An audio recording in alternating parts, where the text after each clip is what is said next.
पहला क्वेश्चन पूछा गया है वो कुछ इस तरीके का है कि इमेजिनरी पार्ट बताना है आयटा की पावर आयटा का। अब जिन बच्चों को इमेजिनरी पार्ट नहीं पता उनके लिए मैं एग्जांपल लिख के दिखाता हूँ। देख लीजिए, मान लीजिए z कोई कॉम्प्लेक्स नंबर है और इस तरीके का है, तो ये रियल पार्ट होता है और ये इमेजिनरी जिसमें आयटा होता है, ये इमेजिनरी पार्ट कहलाता है। तो हमसे ये वाली वैल्यू पूछ रहा है, इसके सॉल्यूशन में क्या आएगी। इन चारों में से कोई एक आंसर पूछा गया है, तो थोड़ा सा ध्यान देना पड़ेगा।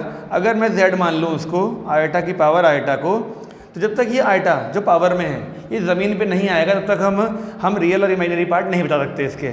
उसके लिए हमें ज़मीन बनाने के लिए लॉग लेना पड़ता है। तो ये हो गया हमारा लॉग z और ये हो गया लॉग आयटा की पावर आयटा। अब जिन बच्चों को लॉग की प्रॉपर्टी पता है वो जानते हैं कि ये पावर आगे आ सकती है, यानी iota log iota is equal to में लॉग z चल ही रहा है हमारा।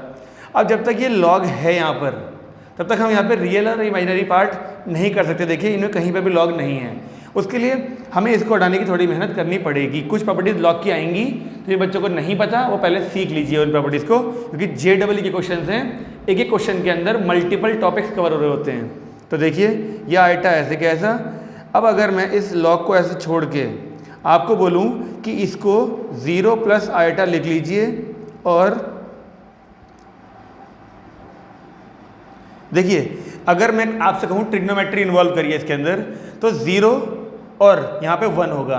तो उसके लिए हम लोग cos 90 plus eta sin 90 involve कर सकते हैं, क्योंकि sin 90 1 हो जाएगा और cos 90 0। तो थीटा सेम होने पर ये वाली वैल्यू हो सकती है।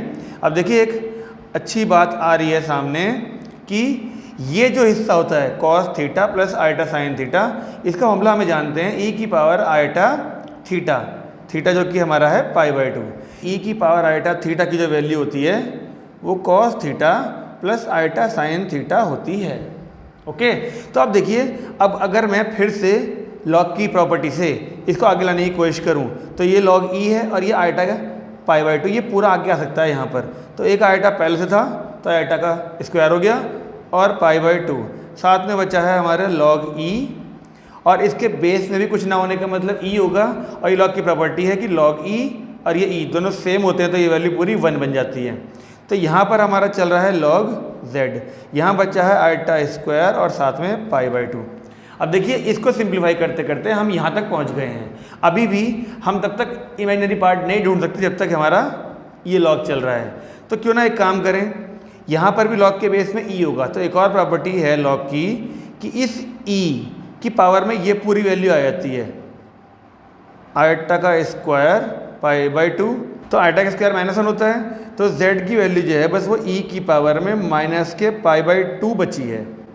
अब देखिए ये फिर अभी तक तो इसमें अगर आप देखें तो ये z हमारा कॉम्प्लेक्स नंबर है और इस कॉम्प्लेक्स नंबर में कहीं पर भी आयटा नाम की चीज़ नहीं बची है। तो क्या हम बोल सकते हैं कि इमेजिनरी पार्ट इस z में कहीं भी नहीं है?